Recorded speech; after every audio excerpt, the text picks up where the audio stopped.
Hello नमस्ते, कसे आहात सगळे? छान ना? मी पण मस्त आहे. मी एक व्हिडिओ केला होता जेव्हा मुलं आपले आईवडिलांचा अपमान करतात आणि मन दुखवतात तेव्हा. ते व्हिडिओ खाली मला एक कॉमेंट आली होती, मॅडम कधी कधी आई वडील पण मुलांची मनं दुखवतात, त्यांचा अपमान करतात तेव्हा. म्हणून हो, खरी गोष्ट आहे. म्हणून मी ठरवलं त्याच्याबद्दल आपण एक व्हिडिओ करूया. जनरली आपल्याकडे अशी एक समजूत आहे, जे काही आई वडील करतात तो बरोबर असते असं. पण ही समजूत चुकीची आहे का? म्हणजे माझ्याकडे हजारो मुलांनी त्यांना झालेलं दुःख सांगितलेलं आहे, तर मी आजपर्यंत डिस्क्लोज केलं नव्हतं.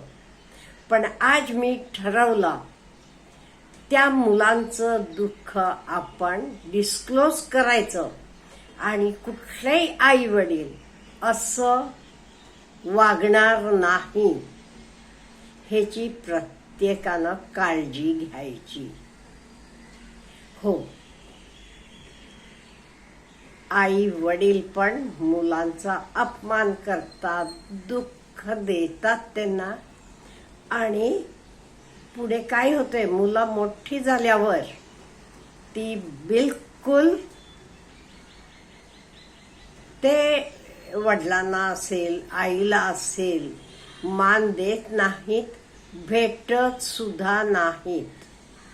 ती मुलं खरं खूप चांगली आहेत, आज आता मोठी झाली, चांगले मोठे पोस्टवर आहेत, खूप प्रेमळ आहेत, अगदी खूपच चांगली आहेत. पण त्यांना ते लहानपणीचा तो राग आहे का नाही, तो एवढ्या मनात बसले की ती मुलं आपले आई वडिलांना भेटायला सुद्धा जात नाहीत. का? म्हणजे लहानपणी झालेली ही जखम आहे का नाही त्यांचे मनातली, ती त्यांना आयुष्यभर राहते.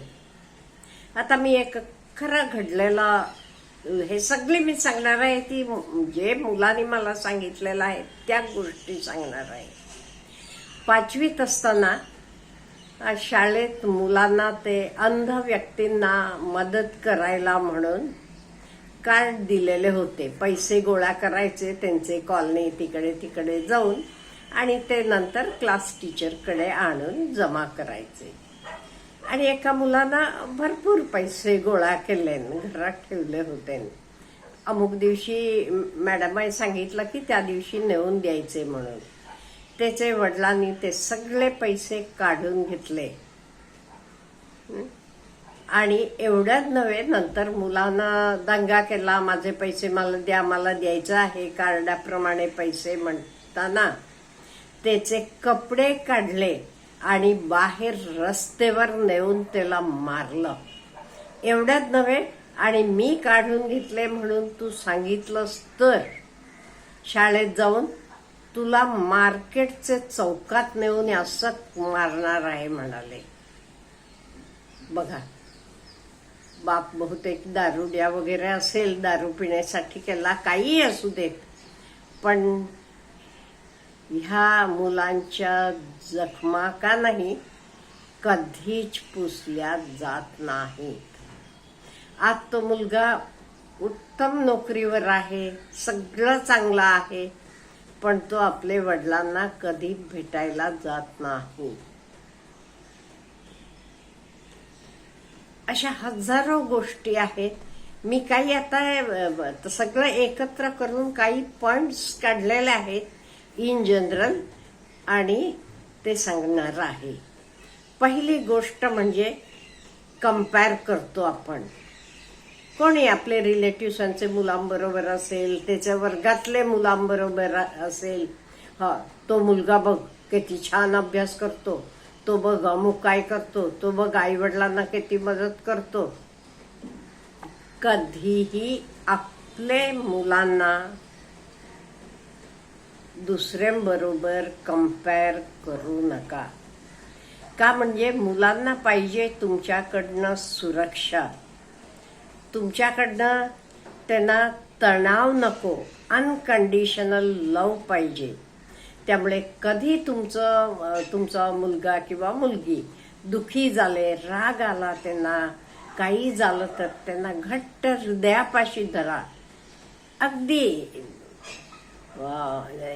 मस्तपैकी त्याला जवळ धरा आणि त्याच्यावर प्रेम करा. उलट नाही ते तू असाच आहेस, तू सगळ्यांशी भांडणं करतोस, अमुक करतोस, बिलकुल म्हणायचं नाहीये. एक शब्द बोलू नका. त्याला फक्त आपले हृदयापाशी धरा आणि घट्ट मिठी मारा. आणि कित्येक वेळेला आपण सारखं मुलांना, कितीतरी आईवडिलांना असं वाटते मी ठरवतो तर मलाच सगळं कळते. अहो, आता जग बदललेलं आहे. हल्ली मुलांना खूप काही कळते. त्यामुळे मुलं काय बोलतात तर जरा समजून घ्या. नाही ते मी म्हणतो हे बरोबर असं करू नका. त्यांना बोलू द्या. त्यांना काय त्यांचे मनात आहे तर सांगू द्या. म्हणजे त्यांना डिसिशन मेकिंग पॉवर उद्या येते. मोठं झाल्यावर त्यांना कळते मी कसं काय निर्णय घ्यायला पाहिजे. ही निर्णय क्षमता त्यांची वाढतीये. त्यामुळे ते काय म्हणतात तर ऐकून घ्या. आणि काळ बदललेला आहे, आपल्या वेळेसारखं नाहीये. हल्ली मुलांना खूप कळते आपल्यापेक्षा जास्त. आणि त्यांना क्युरिओसिटी असते खूप. प्रत्येक गोष्टीचे ते प्रश्न विचारतात. ते प्रश्नांना उत्तर आपण द्यायला पाहिजे. नाही ते तुला कशाला पाहिजे, मोठं झाल्यावर कळते की नाही असं म्हणायचं. अगदी व्यवस्थितपणे त्याला आपण ते प्रश्नाचं उत्तर द्यायचं. आणि कित्येक वेळेला आपल्याला काय वाटते, हो मी असं केलं तर बाकीचे काय म्हणतील. अहो, तुम्हाला बाकीचे लोक काय म्हणतील तर पाहिजे का आपला मुलगा आनंदी असायला पाहिजे. आपल्याला आपलं मूल आनंदी असायला पाहिजे ना. त्यामुळे लोक काय म्हणतील ह्याच्याकडे तुम्ही बिलकुल बघायचं नाही.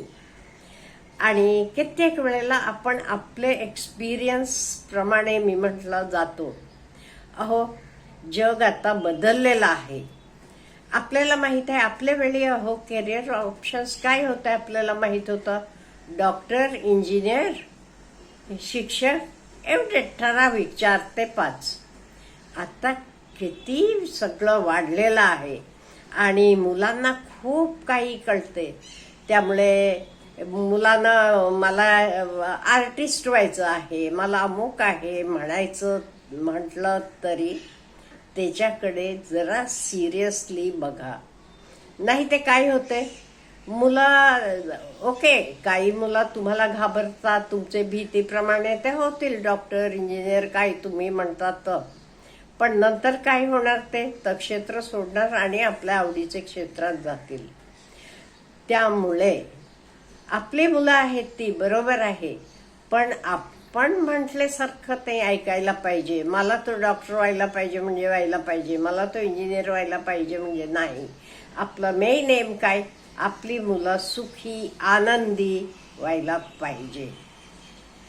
आणि काही पालक मुलांना सारखं असं म्हणतात, मी तुझ्यासाठी एवढे पैसे खर्च केले, तुला अमुक तिथे ठेवलं, शिक्षणासाठी एवढं केलं, तुला काय त्याची किंमत आहे का.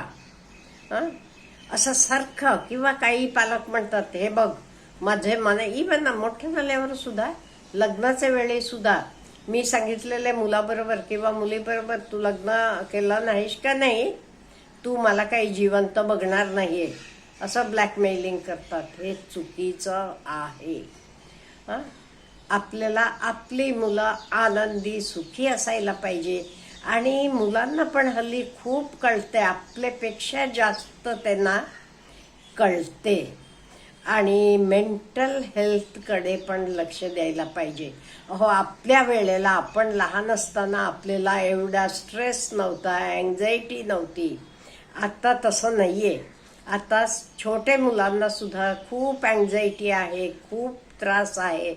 हे सगळेच आपण लक्षात घ्यायला पाहिजे. आपल्या वेळेला कसं मेंटल हॉस्पिटल म्हणजे अगदी वेडा झाल्यावर असतं. आज तसं नाही. आजही मानसोपचार तज्ज्ञांकडे आपण नेऊ शकतो काही त्यांना प्रॉब्लेम असले तरी. त्यामुळे हे अतिशय महत्त्वाचं आहे. का म्हणजे हल्ली कॉम्पिटिशन वाढलेली आहे, रेट रेस आहे, मुलांना पण खूप ताण आहे, तणाव आहे, त्यामुळे अँझायटी आहे. त्यामुळे ह्याच्याकडे पालकांनी जरा लक्ष द्यायला पाहिजे आणि मुलांवर विश्वास ठेवायला पाहिजे.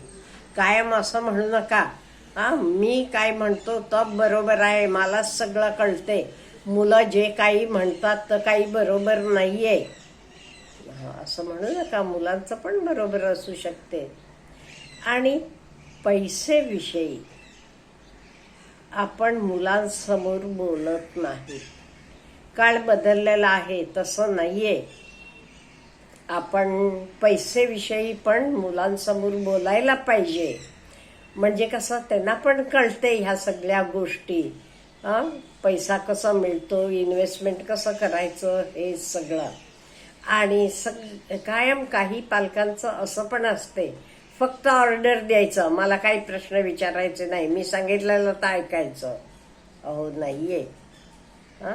तसं करू नका ना प्लीज.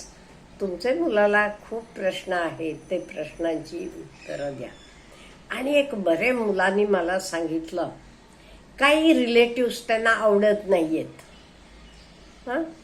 मग ते ना आवडत नसलं तरी, नाही तो माझा भाऊ आहे, ती माझी बहीण आहे, किंवा तो माझा मामा आहे, तू रिलेशन ठेवायला पाहिजेस त्याच्याशी. अहो मुलांचे त्यांचे एक्सपिरियन्सेस आहेत, त्यांची एक्सटेंडेड फॅमिली आहे, त्यांचा ते विचार करू देत ना. त्यांचे अनुभवाप्रमाणे ते जातात. माझे नातेवाईक आहेत, माझे मित्रमैत्रिणी आहेत म्हणून मुलांनी त्यांच्याशी चांगलं रिलेशन ठेवायला पाहिजे असं काही नाहीये. मुलांना आपण त्यांना निर्णय घ्यायला सोडायला पाहिजे.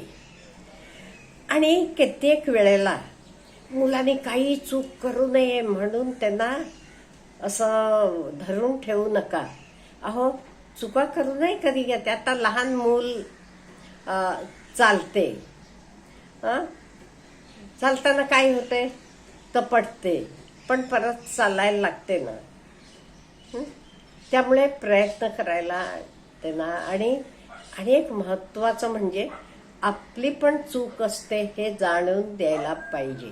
नाही तर आपल्याच लहानपणीपासून काय करतो आपण, सपोज आपलं मूल पडलं, लहान असलं की आपण जमिनीला मारतो, पाडल्याशिवाय माझ्या बाळाला असं करतो. नाहीये, तू नीट बघून चालला नाही म्हणून तू पडला. त्यामुळे मिस्टेक फक्त लोकाची असते, आपली नसते असं नाहीये. आपण पण चुकू शकतो हे त्याला जाणीव करून द्यायला पाहिजे. म्हणजे तो पुढे आपले लाईफमध्ये अगदी छान समजूतदारपणे वागेल. प्रत्येक गोष्टीला दुसऱ्याला ब्लेम करत बसणार नाही. त्यामुळे प्रत्येक पालकानं हा व्हिडिओ बघावा आणि स्वतःला जरा तपासून बघावं असं मला वाटते. Have a good day.